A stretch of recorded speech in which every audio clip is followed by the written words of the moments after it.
मुखिया ऐलान कर रही भारत के प्रधानमंत्री जी कहलन की करे दो गो लड़का रही है गांव का प्रधानी उहे लड़ी जे करे एक लड़का ना रही है वो पूरा देश संभारी। कहीं ये चक्कर में ना हुआ भैया कह लगिया शादी आपका कौन काम समझ ठीक होला बिना समय को कुछ न बढ़िया लगला।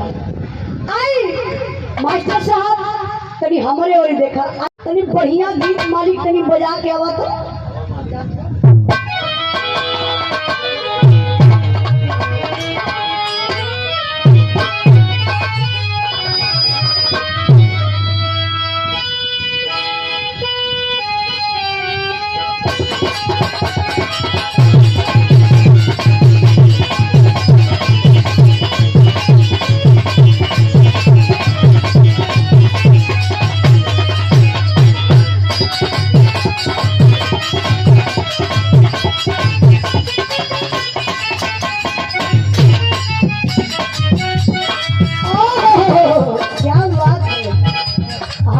आप लोगों के बढ़िया भरिया क्लियर होता ना वजिया न क्लियर होता का लाइट और बढ़वा वजिया। अरे मूर्ख राम आवाज का बात हम कर लग ये वजिया क्लियर होत है ना।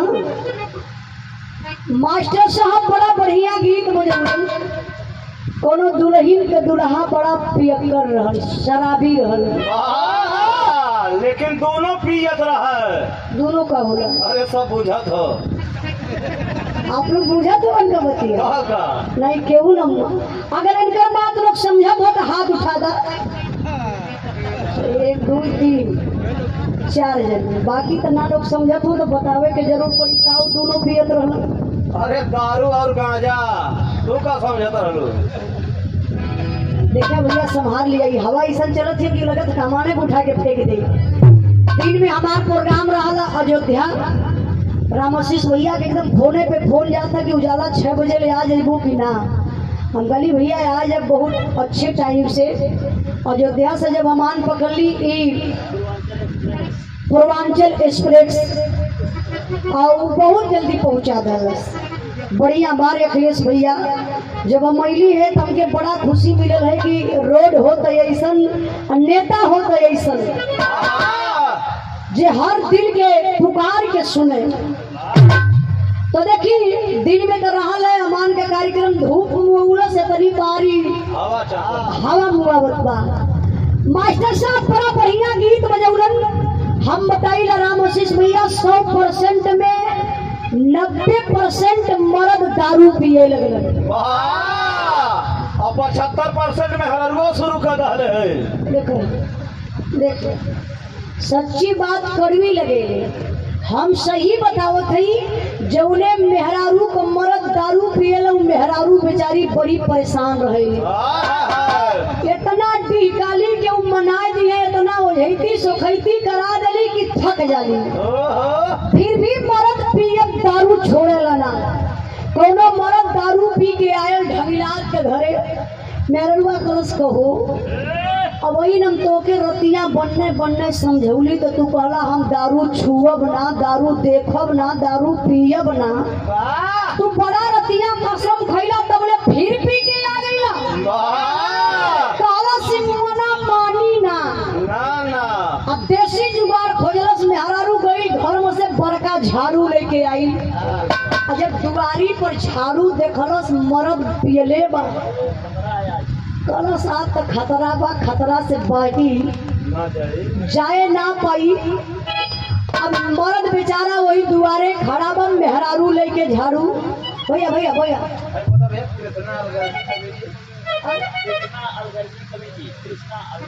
अलगर जी कृष्णा अलगर जी कवि जी आपके तरफ से 100 रुपए का पुरस्कार माता रानी रक्षा करे।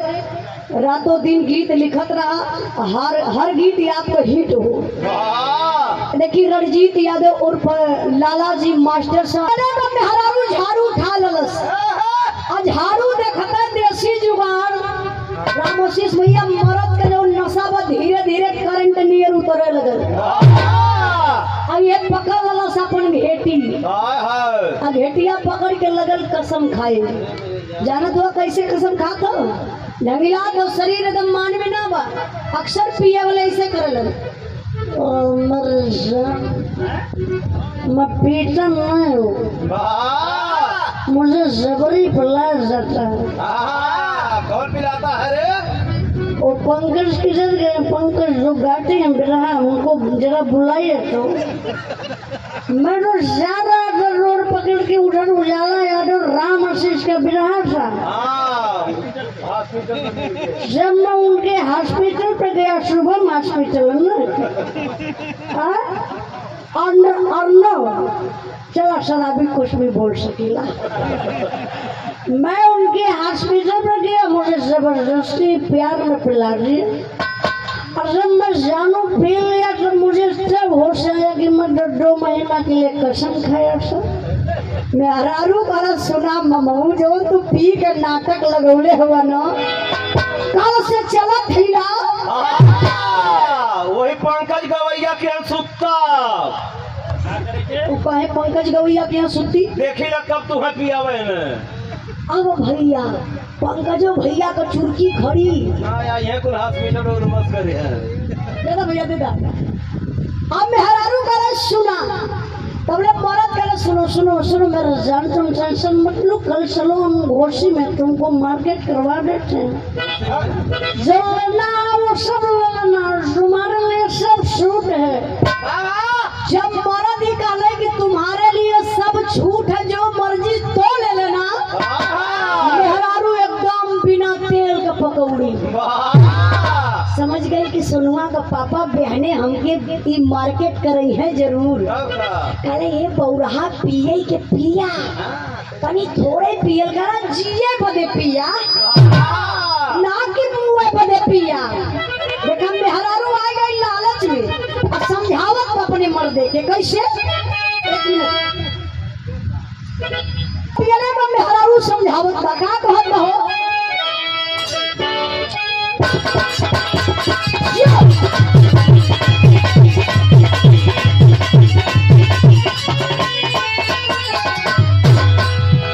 अरे जानी पिया राजा जी हो बहुआ ना बहुआ,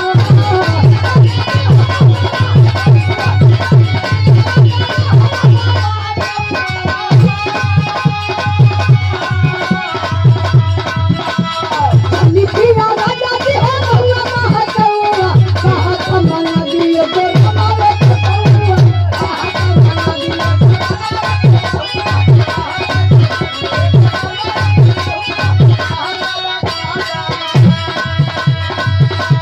देसी दारू पिए में 1000 बात खतरा।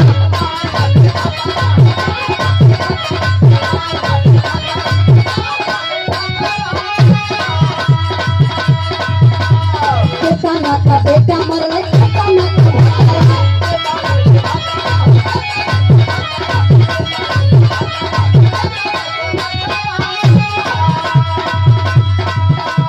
महंगा की जमाना नहीं सदा को सताऊंगा।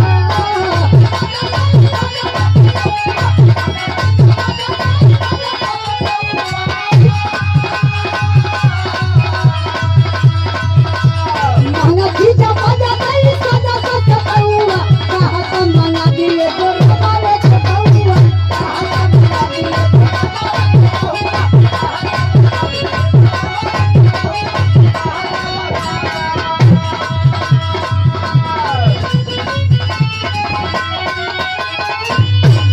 जब मेहरारू पालस की एक काम करा कि देसी मत पिया। देसी का मतलब समझत हुआ हो, खौरैया जौने के लोग बंटी बबली पगली कहला, 70 काले 70 वाली मत पिया, या तो 75 ऐसे किडनी लीवर खराब हो जाए। सही बात है, अगर पिए के बाद तो ब्रांडेड पिया। देखा दारू पियल जाला, दारू के अगर दवा समझ के पियबा तो वो आपके दवाई नियर काम करी, और जब दारू के नशा बनाए के पियबा तो वो हमेशा आपके खतरा पहुंचाई। मरद जब सुनलस कि मेहरारू कहत बा तनी ब्रांडेड पिया, तो देखा मरद का मिजाज लगल ढंगिलाए, मेहरारू के लगल सोलावे। तो मेरे जान जरा मेरा मिजाज एक बार बना दो। वाह, बजरिया में सुहरावे लगल। नहीं भाई घरे बा